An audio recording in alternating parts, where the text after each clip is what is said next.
Paramedic Division, go ahead. My baby is choking on something. He got something in his throat. All right, give me your address. It's 2351 South Locust. South Locust. Is that an apartment or a house, ma'am? It's apartment A. It's Apartment A, all right. Give me your phone number. It's 692-8519. 8519, and what's your last name? Barnes. Is your baby breathing now, Miss Barnes? Yeah. Okay, well, we'll get some help over to you in just a minute. Help's on the way. Okay, thank you. All right.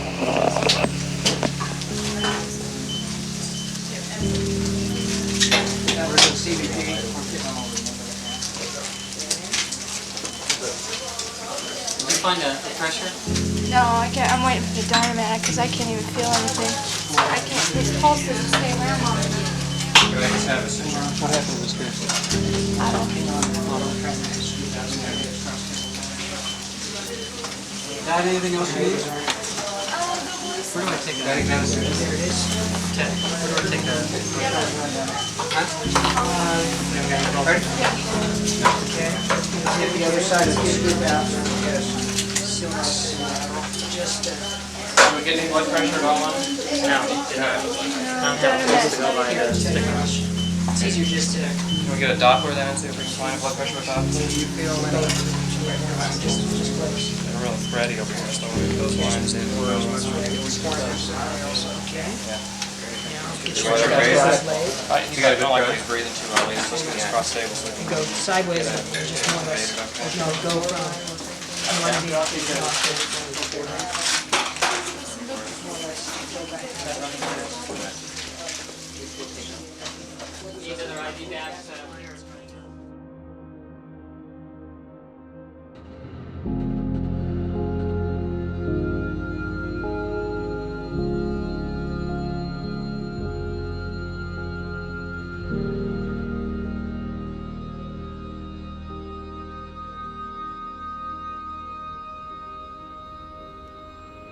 In emergency medicine, you gotta understand, people are not at their best.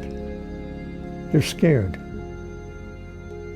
And part of your job is to find out what it is they're scared of and try to reassure them that they don't need to be, that it's either not real or that it's manageable. The other part of emergency medicine that I love is the puzzle solving. Trying to figure out what and why.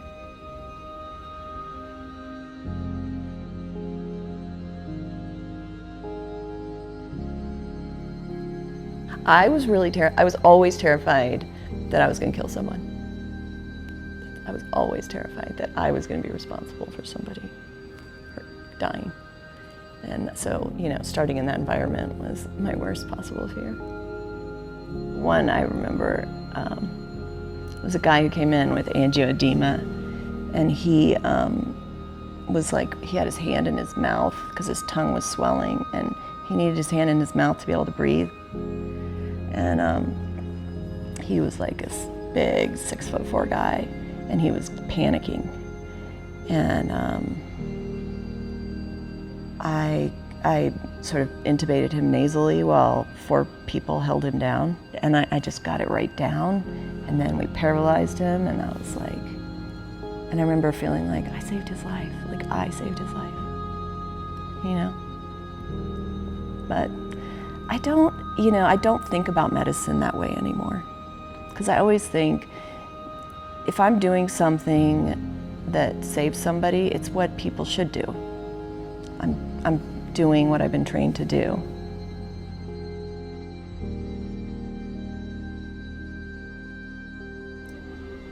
Every single in the morning, I wake up 5 o'clock in the morning. I left my home 5:40 and 5:35, and 50 minutes driving to 50 minutes or 1 hour driving here, and 6:30 or 6:35 in the parking lot. I read the Bible and then pray for my patient or my coworker, and then how be nice, and my language, my behavior. All the time I think about and pray, and then go to work.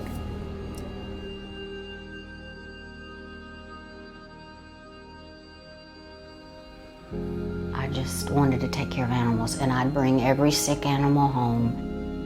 People would throw them out. We lived way back a little county road, and there was a sinkhole, and people would throw dogs and cats in the sinkhole, and I'd hear them crying, so I'd go down in there and get them. I mean, at one time I had like 20-something cats, and I couldn't count the dogs. So I really liked the animals. But at some point it changed, and I always loved people, but then I wanted to care for people. And my mother would tell me, now, Melinda, you're too kind-hearted. You don't need to go into nursing. You just get too attached. And so that made me sad, but I knew she was kind of right.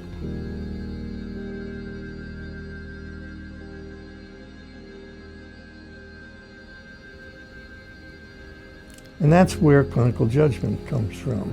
What makes you think about a patient in terms of, does this patient look sick or not? And a lot of that is perception that isn't based on any one single thing. But look around the room. Every one of us is harboring something somewhere in our bodies that will kill us, but not today.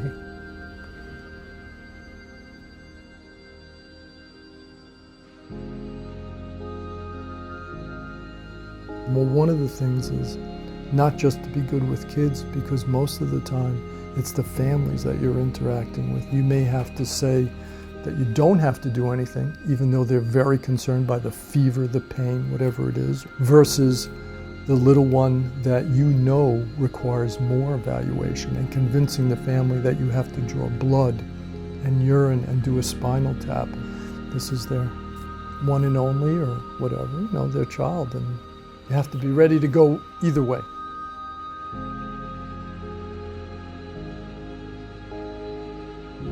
Nurses are directly connected to the patients. So there are, we do get abused at times by patients. Yeah, so I was in critical one that day, and this patient was yelling, "I need to go to the bathroom." He was a suicidal patient being watched by security. And I volunteered to take him to the bathroom, escort him to the bathroom. He did what he had to do. He went to the bathroom, and he was taking an awful long time, so I opened the door, and he turned around with a blade to his neck, and it was a pretty big blade. And he says, "I'm sick." Right then, I'm thinking to myself, people are going to get hurt in this emergency room. So I pinned him against the sink and started to flick the knife out of his hand. And, it was like, that was a close one.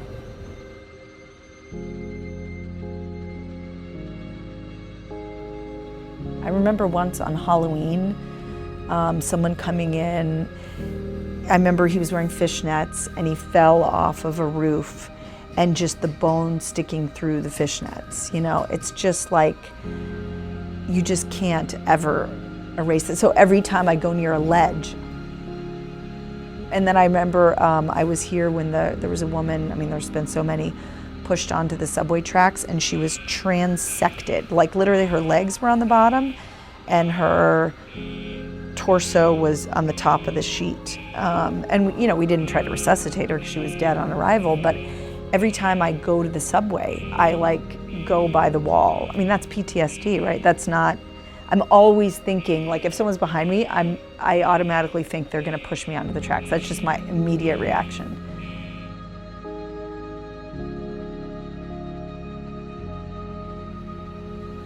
There was a little boy, 3 months old, who came in with seizures. And we were like, what's going on? The father brought the child in. We had to intubate the child, put a breathing tube to help the child breathe. But during his workup, we noticed he got a CT of his brain, and he had bleeding in his brain. And he had other signs, which the pediatricians became concerned that this child was abused. I was like, abused? He's 3 months. He's literally he had broken bones in different stages of healing everywhere. They called an ophthalmologist to do a retinal exam because that's when you look for retinal hemorrhages to see if there's shaken baby syndrome. But I'm just thinking, like a baby, like an infant like this could have that much trauma to his little body?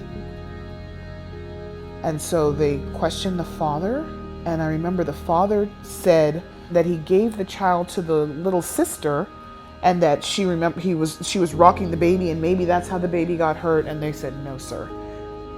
Long story short, he went to jail. He went to jail.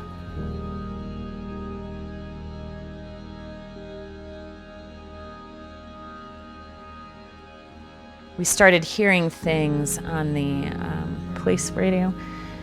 And my charge nurse, Jen Ferris, notified me that we were probably going to get some shooting victims, that something had happened at the theater. And the next thing I know was she was walking down the hallway and throwing her hands up in the air and said, "Just bring them all." And I thought, oh God. And they started coming in. The first patient, shock and blast. Next one over, I think the guy in the hallway had a assault rifle weapon and blew his elbow out. I went from room to room and did what's called a primary survey. And I looked, I go, who here's got that tension pneumothorax? Who here is exsanguinating from an external injury? Who here has got internal bleeding that needs to be addressed right away? Who here is the true emergency that's going to die? So I went through room to room and room to room to room to room to room and said, wow, no one's going to die right now.